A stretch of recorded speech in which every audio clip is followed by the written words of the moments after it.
The warning came on a Tuesday morning, though time meant little in the dark between stars. Commander Dai Huang stood on the bridge of the Defiant Dawn, watching the message play for the third time.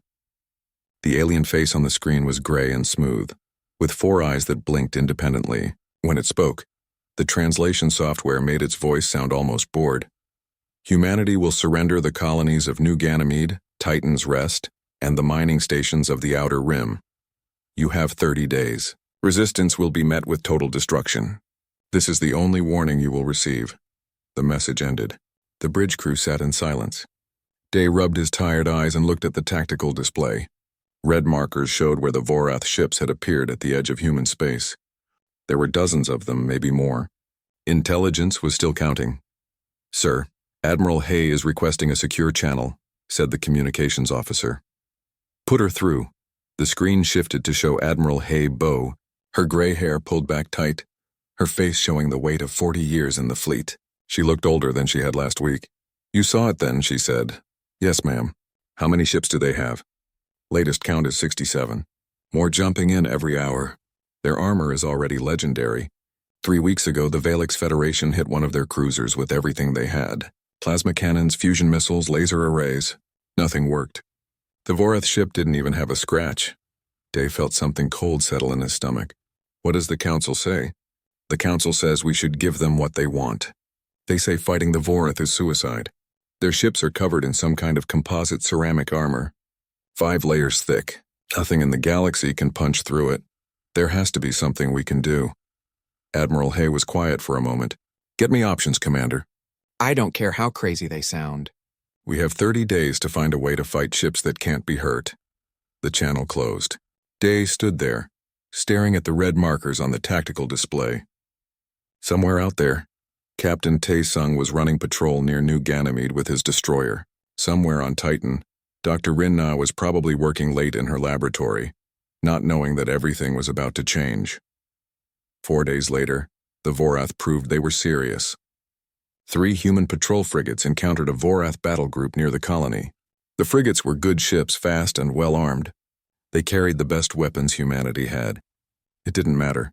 Day watched the battle recordings in his quarters alone. The frigates had opened fire first, filling space with plasma charges hot enough to melt steel. The bright blue bolts hit the Vorath ships and simply splashed across their hulls like water on stone. The Vorath ships didn't even slow down. Then the Vorath returned fire. Their weapons were different. Some kind of particle beam that burned through the frigate shields like they weren't there. The first ship, the Morningstar, broke apart in 7 seconds. The second and third lasted a little longer, but not much. 96 crew members died in less than a minute. Captain Tae had been close enough to see it happen. His report was 3 sentences long. "Enemy armor immune to all weapons. Our shields ineffective against their fire. Request immediate withdrawal of all patrol groups." Admiral Hay approved the withdrawal. Human ships pulled back to defensive positions around the colonies. The Vorath didn't chase them. Why would they? They had already won. Day couldn't sleep that night. He kept seeing the Morningstar breaking apart, kept thinking about the 96 names he had read in the casualty report. He got up at 3 in the morning and went to his office. He needed to do something, anything. He started searching through the military database, looking at weapons research, defense projects, anything that might help. Hours passed. He found nothing useful. Everything humanity had tried, other species had tried first. The Vorath armor stopped it all. Around dawn, Dee switched to the historical archives. He wasn't sure why. Maybe he was just tired and desperate. He started reading about old wars, back when humans still fought each other on Earth, before plasma cannons and energy shields. Back when weapons were simpler, that's when he found it. A reference to something called a railgun, electromagnetic mass accelerator. The file said they had been used on Earth for coastal defense back in the early space age. Simple idea. Use magnets to throw a piece of metal really, really fast. The projectiles had no warhead, no explosive. Just a solid chunk of metal moving faster than anything else. The files said railguns had been abandoned when humanity developed energy weapons. Why throw metal when you could shoot plasma that burned at 1,000,000 degrees? It seemed obvious at the time. Day read everything he could find. The physics were simple. Kinetic energy. Mass times velocity squared divided by 2. The faster something moved, the more energy it carried. and these old railguns could fire projectiles at incredible speeds. Some of the test models had reached 15% of light speed. He pulled up files on Vorath armor. The reports all said the same thing. Incredibly hard, incredibly dense, designed to absorb energy weapons and deflect missiles. But there was nothing about kinetic resistance. Why would there be? Nobody used simple kinetic weapons anymore. They were ancient, primitive. Day sat back in his chair. His hands were shaking. It was crazy. It was probably impossible. But it was something.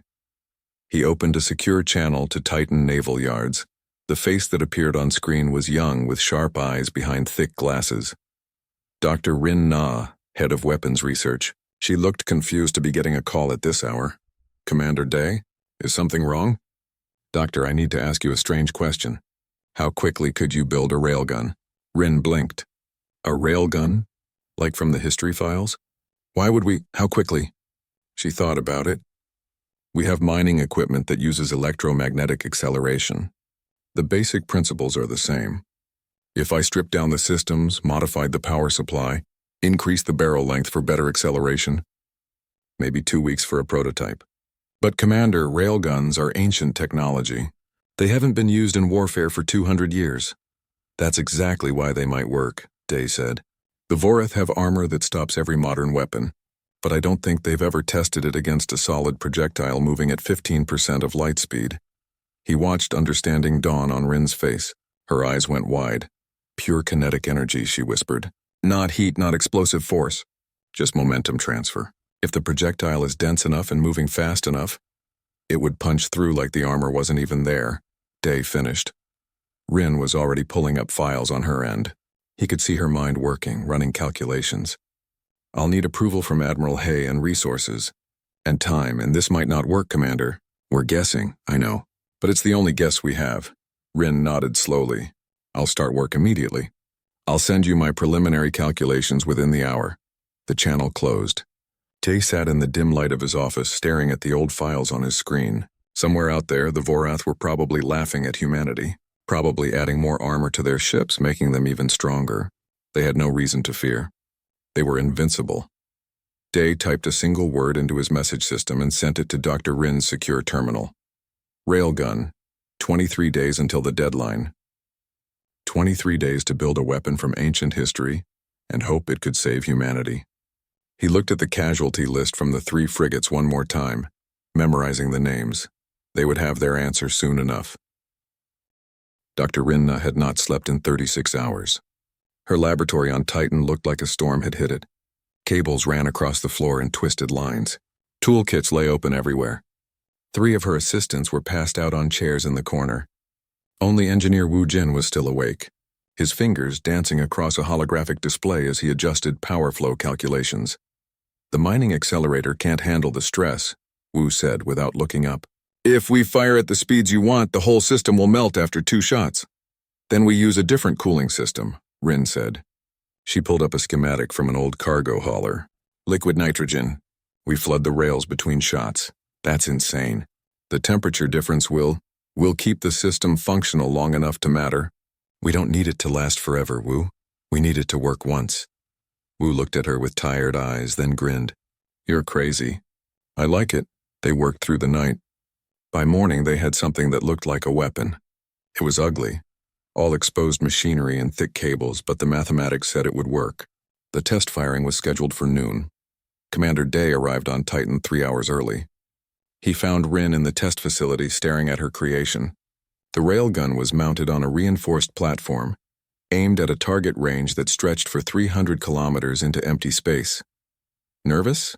Day asked. Terrified, Rin admitted. If this doesn't work, we have no backup plan.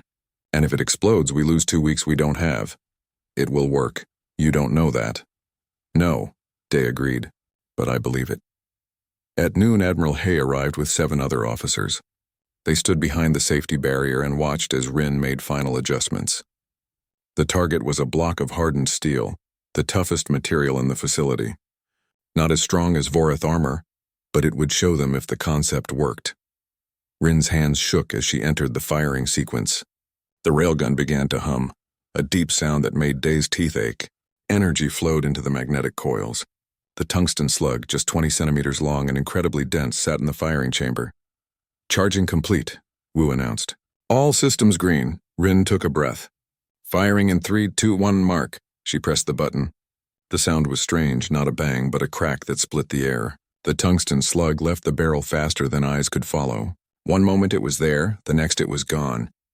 300 kilometers away, the steel target simply ceased to exist. The slug had hit it so hard that the metal had vaporized. The impact crater behind it was 12 meters deep. The room was silent. Admiral Hay stared at the readings on the display. The slug had been traveling at 45,000 kilometers per second. 15% of light speed, just like the old record said was possible. Mother of Earth, someone whispered. Rin's legs gave out. She sat down hard on the floor, laughing and crying at the same time. Wu was staring at the display, shaking his head in disbelief. Day just smiled. It had worked. The ancient weapon had actually worked. Admiral Hay walked over to Rin and helped her up. How many of these can you build? The prototype took 2 weeks with full resources. If you give me more people and authorization to strip every mining facility in the system, maybe 30 weapons in the time we have left. You have whatever you need. Start immediately. The meeting happened that evening. Admiral Hay called together the senior officers from every ship in the fleet. They gathered in the command center on the Defiant Dawn, 24 captains and commanders staring at the test footage in silence. Captain Tae-sung watched the steel target vanish 3 times before he spoke. That's impressive. But how do we know it will work on Vorath armor? That steel was nothing compared to their ships. We don't know for certain, Day admitted, but the physics are sound. Kinetic energy doesn't care how hard something is. At these speeds, the tungsten slug carries so much momentum that it will punch through anything. And if you're wrong, we're sending ships into battle with an untested weapon against an enemy that has never lost, said another captain, an older man named Hoon. That's not strategy. That's suicide. What's the alternative? Admiral Hay asked quietly. We have 19 days left. Our current weapons don't work. The Council wants us to surrender. This railgun is the only new option we have. It's not even new, Hoon argued. It's ancient. There's a reason we stopped using kinetic weapons 200 years ago. Energy weapons are better. Energy weapons that bounce off Vorath armor, Tae said. He was looking at the footage again, his eyes calculating. Show me the power requirements. Rin pulled up the specifications. Tae studied them for several minutes, his finger tracing across the numbers. Finally, he nodded. My ship can handle this. The Iron Phoenix has the reactor capacity and the structural reinforcement.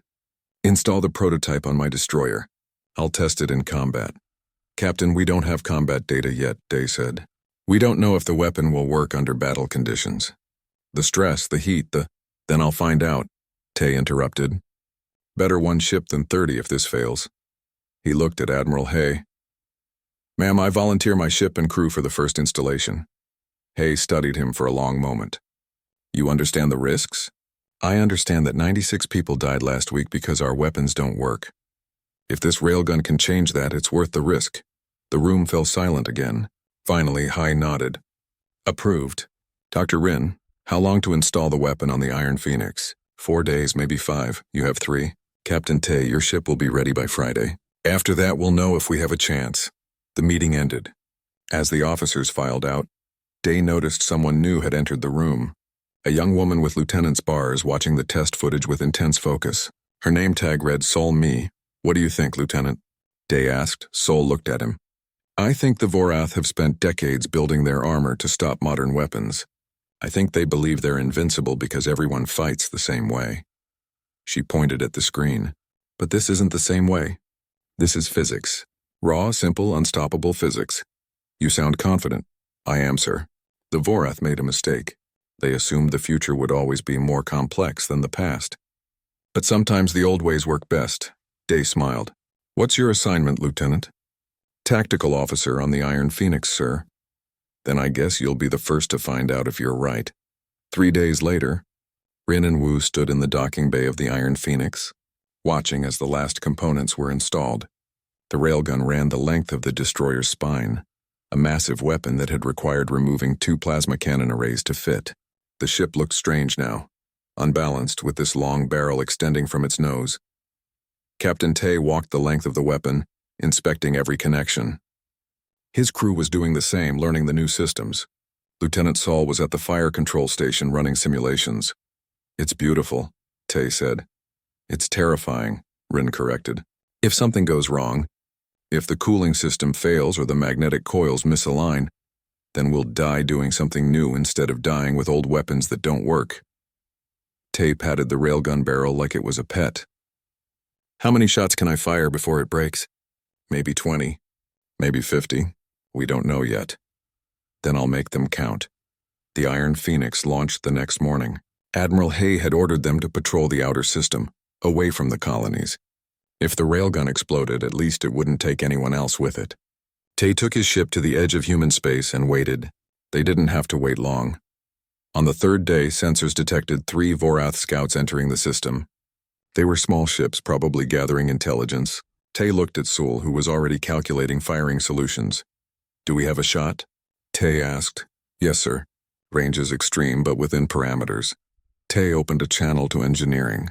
"Woo, is the railgun ready?" "As ready as it's ever going to be, Captain." Tay took a breath. Somewhere back on Titan, Rin was probably holding her breath too, watching the telemetry. Somewhere on the Defiant Dawn, Day was doing the same. 19 days until the deadline. 19 days to find out if a weapon from history could save their future. All crew. Battle stations. Lieutenant Saul, you may fire when ready. The Iron Phoenix turned, bringing the railgun to bear. The weapon hummed. Energy flowed. And deep in the firing chamber, a tungsten slug waited to prove that sometimes old solutions were the best solutions. Lieutenant Solmi's fingers moved across the fire control panel with steady precision. The 3 Vorath scouts were holding position 500,000 kilometers away, probably scanning human defenses. They had no idea the Iron Phoenix was watching them. They had no idea what was coming. "Target lock confirmed," Sewell said. Her voice was calm, but her heart was racing. "Lead ship center mass." Captain Tae Sung stood behind her, hands clasped behind his back. "Distance? 520,000 kilometers. Well within railgun range. Their armor status? Sensors show standard Vorath composite plating. 3 layers, maybe 4. Same as the ships that destroyed our frigates." Tay nodded slowly. In engineering, Wu Jin was watching every system reading, ready to shut down the weapon if anything went wrong. On Titan, Dr. Rin was staring at her display, seeing the same data. On the Defiant Dawn, Commander Day waited with Admiral Hay, both silent. "Fire control is yours, Lieutenant," Tay said quietly. "Take the shot." Sewell's finger hovered over the firing button for just a moment. Then she pressed it. The railgun fired with that same sharp crack. The Iron Phoenix shuddered slightly from the recoil, but the inertial dampeners held. The tungsten slug left the barrel at 45,000 kilometers per second, invisible to the naked eye, a tiny piece of metal carrying the momentum of a meteor. It took 11 seconds to cross the distance. The Vorath scout sensors probably detected something, but there was no time to react, no time to raise shields or turn away. The slug hit the ship's port side and simply kept going. The Vorath armor, legendary and unbreakable, might as well have been paper. The tungsten punched through the first layer, through the second, through the third. It went through the ship's hull, through internal bulkheads, through the reactor chamber, and out the other side. The whole transit took less than 1,000th of a second. For a moment, nothing seemed to happen. Then the Vorath scout exploded. The reactor breach sent a shock wave through the hull that tore the ship apart from the inside. Pieces of the scout scattered in every direction, glowing hot against the darkness of space. The bridge of the Iron Phoenix was silent. Sol stared at her display, watching the debris cloud expand. Commander Kang Yun, the fire control specialist, was checking the readings 3 times, not believing what he saw.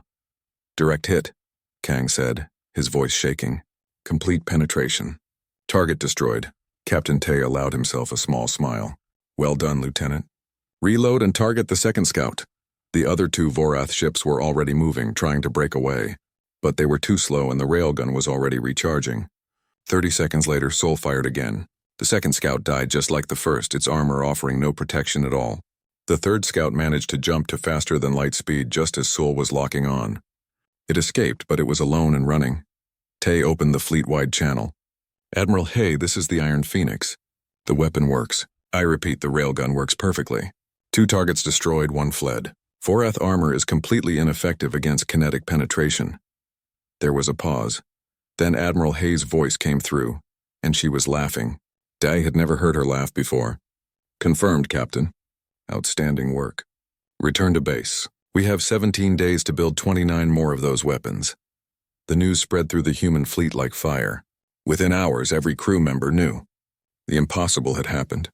They had a weapon that could hurt the Vorath. Ship crews that had been quiet and afraid were suddenly loud and eager. Engineers volunteered for triple shifts. Pilots who had requested transfers to safer positions withdrew their applications. Dr. Rin's laboratory became the center of human military production. She had 40 engineers now, working in shifts around the clock. They were building railguns as fast as they could, stripping parts from mining equipment, cargo haulers, even civilian transports. Anything with electromagnetic acceleration was fair game. Wu Jin barely left the facility.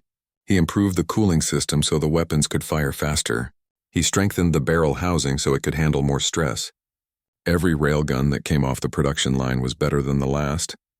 14 days before the deadline, they had 10 railguns installed on destroyers. 12 days, they had 20. 10 days, they reached 25. The work was brutal and the pace was insane, but nobody complained. They could see hope now, real and solid. Commander Day spent those days coordinating with Admiral Hay, planning tactics for ships that could actually fight back. They studied Vorath battle formations. They calculated optimal firing ranges. They ran 1,000 simulations trying to predict how the Vorath would react when their advantage disappeared. On the 8th day before the deadline, something changed. Long-range sensors detected activity in Vorath-controlled space. Their ships were moving, gathering. Intelligence reported that the Vorath were receiving updates from the scout that had escaped. That evening, every screen in human space showed the same broadcast. It was the Vorath Fleet Marshal, the one called Torvin. His 4 eyes stared out from the screen with complete confidence. "Humans," he said, his translated voice smooth and cold. "We are aware of your new kinetic weapon. Your destruction of our scouts was noted. We are not concerned. You believe you have found a weakness in our defenses. You have not. We have already adapted." The screen changed to show Vorath ships in dock. Engineers were adding more armor plating to the hulls, layer after layer. Ships that had 3 layers now had 4. Ships with 4 layers were getting 5, you see. Torvin continued. "We have reinforced our armor. We have made our ships stronger. Your simple metal projectiles will not be enough. In 8 days our fleet will arrive at your core worlds.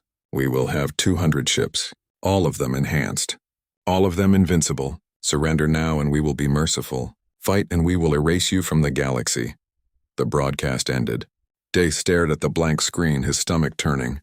Around him, he could hear officers talking in worried voices. The Vorath were adding more armor. They were making their ships even harder to kill. Maybe the railguns wouldn't work after all. "Maybe, sir?" It was Lieutenant Saul. She had come to the command center for a briefing. "May I speak?" "Go ahead, Lieutenant." "Sir, I don't think Fleet Marshal Torvin understands what he just did." Day frowned. "What do you mean?" Saul pulled up a physics equation on her tablet. "The railgun doesn't work because it penetrates armor, sir. It works because of kinetic energy transfer. The tungsten slug hits the armor at 45,000 kilometers per second. All that momentum has to go somewhere." She changed the display to show a simulation. When the slug hits light armor, it punches through clean. Fast in, fast out. But when it hits heavy armor, something different happens. The denser the material, the more energy gets transferred on impact. The armor doesn't just get penetrated. It gets liquefied. The shockwave from the impact travels through the whole ship. Day stared at the simulation. He watched the numbers. Then he started to smile. "They're making their ships denser, heavier, more mass to transfer energy through." "Exactly, sir. Fleet Marshal Torvin just made our job easier. The more armor they add, the more devastating our weapons become. They don't understand. They think they're reinforcing their ships. Actually, they're making them into better targets." Dee started laughing. He couldn't help it. The Vorath, so proud and so confident, had just made the worst possible decision. They had looked at the railgun and thought like they always thought, like everyone in the galaxy thought. More armor equals more protection. It was common sense. It was obvious. It was also completely wrong. He opened a channel to Admiral Hay. "Ma'am, did you see the broadcast?" "I did. They're adding more armor." "Then we're going to win, Admiral." "They just guaranteed it." There was a pause. "Explain." Day sent her Saul's calculations. He waited while she reviewed them. Then he heard her laugh again, harder this time. Oh, those poor stupid bastards. They have no idea what they've done to themselves. No, ma'am, they don't. Should we tell them? Absolutely not. Let them add all the armor they want. Let them feel safe. And in 8 days we'll show them what happens when you don't understand basic physics. The channel closed. Day looked at Sol. Get back to the Iron Phoenix, Lieutenant. Tell Captain Tay to get ready. This is going to be one hell of a fight. Sol saluted and left, moving quickly. Day turned back to the displays, watching the red markers that showed Vorath fleet positions. 200 ships, all of them adding more armor right now, all of them thinking they were becoming invincible. 8 days. 8 days until humanity showed the galaxy that sometimes the simplest weapons were the deadliest. 8 days until the Vorath learned that reinforcing your ships only helped if you understood what you were defending against. Commander Day pulled up the fleet roster. 30 ships all equipped with railguns now. 30 ships against 200. The odds were terrible. But the physics were on their side. That would have to be enough. The last railgun was installed on the destroyer Thunderbreak with 2 days to spare. Commander Salmi stood on her new bridge, promoted after her success on the Iron Phoenix. She ran her hand along the fire control panel and tried not to think about the fact that in 48 hours she might be dead. All across human space, 30 ships prepared for battle. Crews loaded tungsten slugs into firing chambers. Engineers tested cooling systems one final time. Captains gathered their officers and spoke words of encouragement that sounded hollow even to themselves. 30 ships against 200. Even with the railguns, the mathematics were brutal. Dr. Rin had not returned to her quarters in 5 days. She lived in the laboratory now, surrounded by weapon schematics and performance data. Wu found her, there on the morning of the last day, staring at a display showing stress fracture predictions. You need to sleep, Wu said. I need to make sure these weapons don't fail, Rin replied. Every railgun we built is slightly different. Different cooling rates, different magnetic coil alignments. What if one of them explodes? What if the barrels warp under sustained fire? Then we fix them in the field.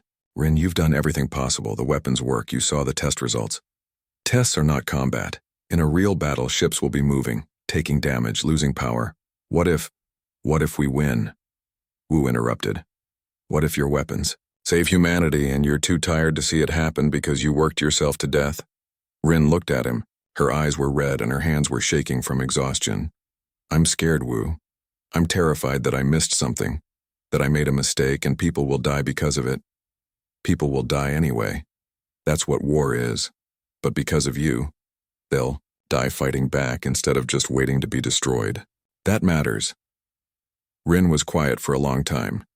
Then she nodded and let Wu lead her to a cot in the corner. She was asleep in seconds. On the defiant dawn, Commander Day stood in the strategy room with Admiral Hay and the senior captains. A holographic display showed the projected battle space. The Vorath fleet would arrive at the edge of the New Terra system in approximately 18 hours. They would come in fast and confident, expecting an easy victory.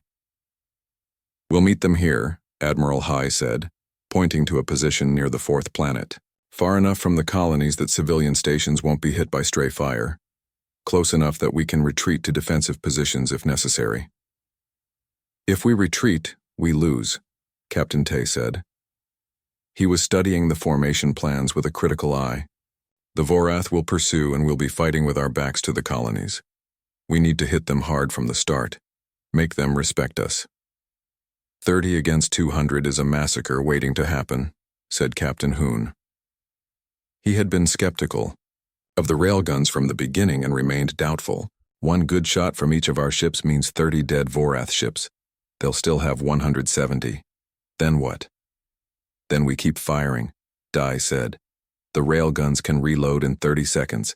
In 5 minutes of sustained fire, we can destroy all 200 Vorath ships if our aim is good. If our aim is good. If the weapons don't overheat. If the Vorath don't close range and tear us apart with their particle beams. Hoon shook his head. We're betting everything on an untested strategy. We're betting everything because we have no choice, Admiral Hay said firmly. The Vorath deadline is tomorrow. They won't extend it. They won't negotiate. We fight or we surrender. I know which one I'm choosing. The room fell silent. Finally, Captain Tay spoke. The Iron Phoenix will take point position. We've fired the railgun in combat. We know what to expect. Let the newer ships follow our lead. Agreed, Hay said. Commander Sol, your Thunderbreak will be in the second wave. Commander Day will coordinate fire control from the Defiant Dawn. Everyone else, study the formation plans. We launch in 12 hours. The meeting ended. As the officers filed out, Day caught up with Captain Tay. Are you worried? He asked quietly. Tay smiled, but it didn't reach his eyes. I'm terrified. But I was terrified when we tested the railgun too. Sometimes you just have to aim and fire and hope the math works out. The math will work. The math always works, Commander. It's the universe that surprises you. 12 hours later, the human fleet gathered in formation. 30 ships arranged in 3 waves, each wave 10 ships across. The railguns pointed forward, hungry and ready. On every bridge, crews sat at their stations and waited. Some prayed. Some checked their systems obsessively. Some just stared at the displays, watching the countdown timer tick toward 0. Sensor Officer Bom Han was the first to detect them. He was young, barely 23, and his voice cracked when he made the announcement. Admiral, multiple FTL signatures detected. Range, 8 million kilometers. Count is, ma'am, I'm reading 212 contacts. They brought more ships than expected. Admiral Hay's face remained calm. Confirmed. All ships, battle stations. Stand by for contact. The Vorath fleet appeared on the displays like a swarm of angry insects. 212 ships, ranging from small corvettes to massive battle cruisers. Their hulls gleamed with layer after layer of reinforced armor. They looked unstoppable. They probably believed they were. A message came through on the open channel. Fleet Marshal Torvin again, his 4 eyes gleaming with confidence. Humans, this is your final opportunity. Surrender immediately. We have reinforced our fleet. We have strengthened our armor. You cannot harm us. Continued resistance is pointless. Admiral Hay opened the return channel. Her voice was steel. Marshal Torvin, this is Admiral Haibo of the Human Defense Fleet. We reject your demands. We will defend our colonies and our people. If you want them, you'll have to take them. Torvin's face showed something that might have been amusement. Very well. You have chosen extinction. My fleet will demonstrate why the Vorath are feared across the galaxy. Your simple kinetic weapons will fail. Our armor is 5 layers thick now. Some ships have 6. You will see how futile resistance truly is. The channel closed. The Vorath fleet began to advance in a wide crescent formation, trying to envelop the human ships. They moved slowly, confidently, giving the humans time to be afraid. On the Iron Phoenix, Captain Tay watched them come. Lieutenant Kang was calculating firing solutions, his hands steady despite the fear in his eyes. Sir, we have target lock on the lead battlecruiser. Range is 6 million kilometers and closing. Hold fire, Tay said calmly. Let them come closer. I want perfect shots. On the Thunderbreak, Commander Sol was doing the same thing. Waiting. Watching. Her crew was silent, watching the Vorath ships grow larger on the displays. 5 million kilometers. 4 million. 3 million. All ships, Admiral Hay's voice came through the fleet channel. Prepare to fire on my mark. Target the capital ships first. Make every shot count. This is for the 96 who died when we couldn't fight back. This is for every human who refused to surrender. Fire control, you have authority to engage when ready. On the Defiant Dawn, Commander Day was coordinating targeting data across all 30 ships. He made sure no 2 ships were aimed at the same target. 30 ships, 30 targets. They would make the first volley count. 2 million kilometers. The Vorath were close enough now that visual sensors could make out individual ships. They were beautiful in a terrible way, covered in armor that reflected starlight like mirrors. 5 layers, 6 layers. All that density, all that mass, perfect for transferring kinetic energy. The Vorath opened fire first. Particle beams lanced across space, bright and deadly. The human ship's shields absorbed most of it, but 2 destroyers on the left flank took damage. Warning lights flashed across multiple bridges. First blood to the Vorath. All ships, Admiral Hayes said, and her voice was ice and iron. Fire. 30 railguns fired as one. The sound of it echoed through every human ship, a symphony of cracking thunder. 30 tungsten slugs launched across space at 45,000 kilometers per second. The Vorath probably detected them. The Vorath probably thought their armor would hold. The Vorath were wrong. The first slug hit a battlecruiser dead center. The kinetic energy transfer was so massive that the ship's entire midsection liquefied instantly. The armor didn't stop the slug. The armor conducted the energy through the whole ship, like a bell being struck. The battlecruiser folded in half and exploded.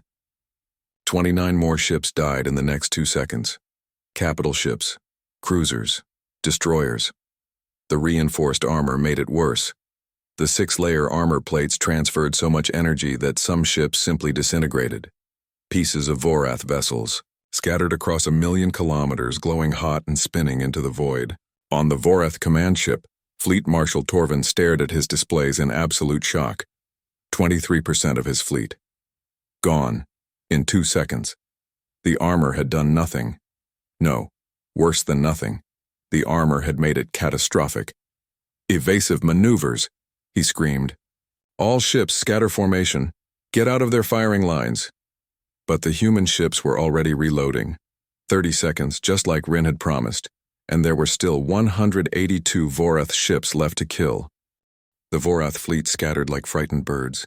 Ships that had advanced in perfect formation now broke away in every direction, trying to escape the invisible death that came at impossible speeds. But there was nowhere to run. Space was too big and the railguns had too much range. Commander Day watched the tactical display on the Defiant Dawn and coordinated targeting across the fleet. Second wave, fire at will. Focus on the cruisers. Third wave, target anything trying to flank us. 30 more railguns fired. The reloading had taken exactly 28 seconds. Wu's cooling system worked perfectly. 28 more Vorath ships died, their reinforced armor turning them into fragile targets instead of protected fortresses. One battlecruiser took a slug through its reactor and the explosion was so bright it lit up the whole battlefield. On the Iron Phoenix, Captain Tay was calling targets with mechanical precision. Kang, cruiser at Mark 7. Fire when locked. Locked. Firing. Another crack of thunder. Another Vorath ship torn apart. The Iron Phoenix had destroyed 9 enemy vessels now. Tay felt no joy in it, only grim satisfaction. This was mathematics. This was physics. This was what happened when arrogance met reality. Commander Saul on the Thunder Break was discovering she had a talent for this. She could see patterns in the Vorath movement, predict where they would go. Target the big one trying to circle left. He thinks he's being clever. Her gunner fired. The Vorath ship, a heavy cruiser attempting to flank the human formation, exploded before it could get into position. Saul's crew cheered, but she silenced them quickly. Focus, reload, there are still over 100 left. The battle became a rhythm. Fire, reload, fire again. The human ships maintained formation and distance, never letting the Vorath close enough to use their particle beams effectively. The few times Vorath ships got close, human shields absorbed the damage.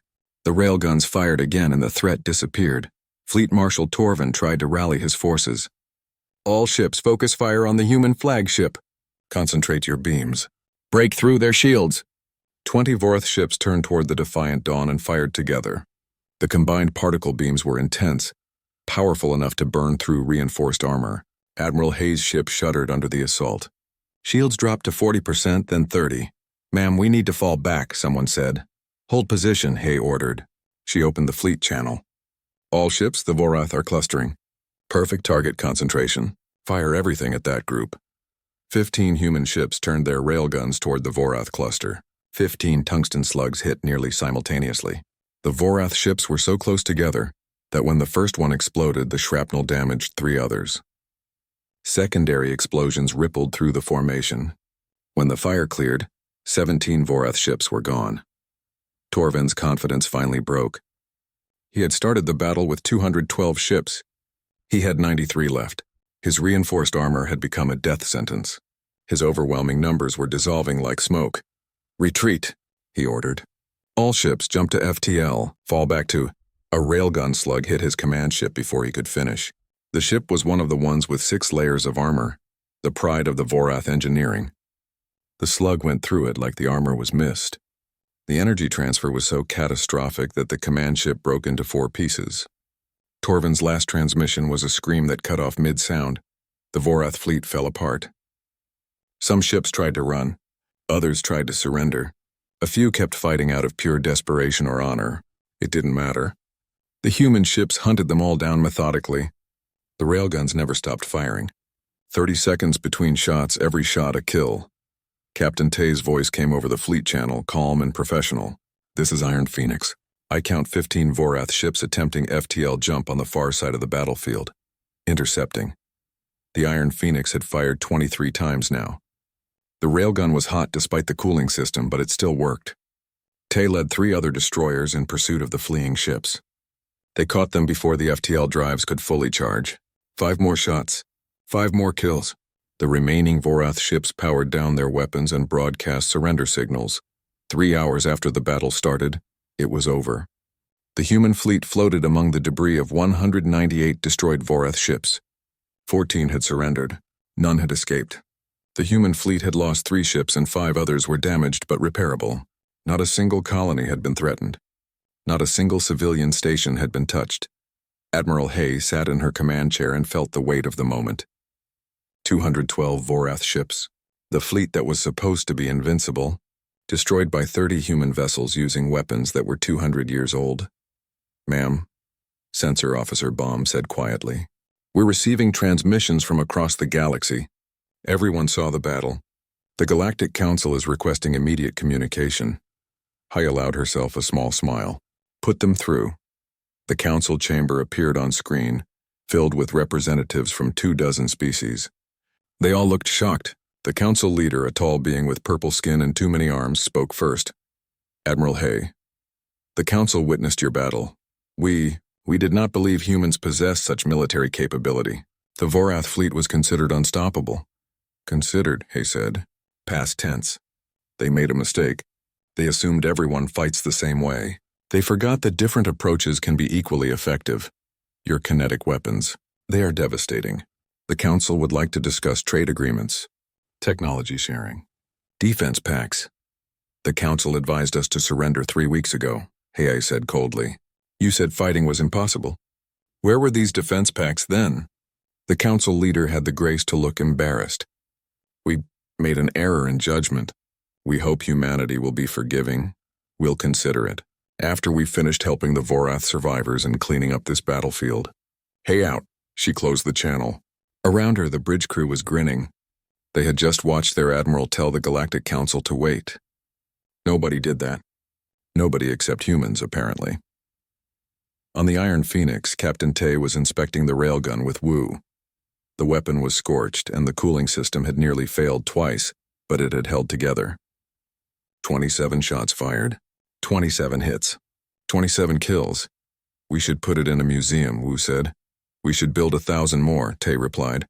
On Titan, Dr. Rin was watching the battle recordings for the 100th time. She was crying, but they were good tears. Her weapon had worked. It had saved humanity. Every calculation, every sleepless night, every moment of doubt had been worth it. Commander Day found her there an hour later. "Doctor, the Admiral wants you on the Defiant Dawn. Something about awards and promotions." "I don't want awards," Rin said. "I just wanted people to live. They did live. Because of you, come on. Let them say thank you. 5 years passed. The galaxy was different now. Human railgun technology had spread to 12 allied species, though none could quite match the efficiency of human designs. The Vorath Dominion, humbled and broken, had become a trading partner instead of a threat. Their engineers worked with human scientists on new projects, their arrogance replaced with hard-earned respect. Captain Tay still commanded the Iron Phoenix, now with improved weapons and a crew that had trained 3 new generations of officers. The ship was famous. The vessel that had proved railguns worked in combat. Children played games pretending to be Captain Tay, shouting "Fire!" and making explosive sounds. Admiral Hay had retired, her name written in history books across human space. Commander Day had taken her position, coordinating human defenses across 15 systems. Commander Sol was a captain now, leading her own battle group. Wu ran the weapons research facility on Titan. constantly improving railgun designs. Dr. Rin Na taught at the military academy. She showed students the first prototype, old and battered, kept in a glass case. She told them the story of how humanity had been facing extinction and saved itself by looking backward instead of forward. The Vorath thought their armor made them invincible, she would say, but they forgot the most basic rule of the universe.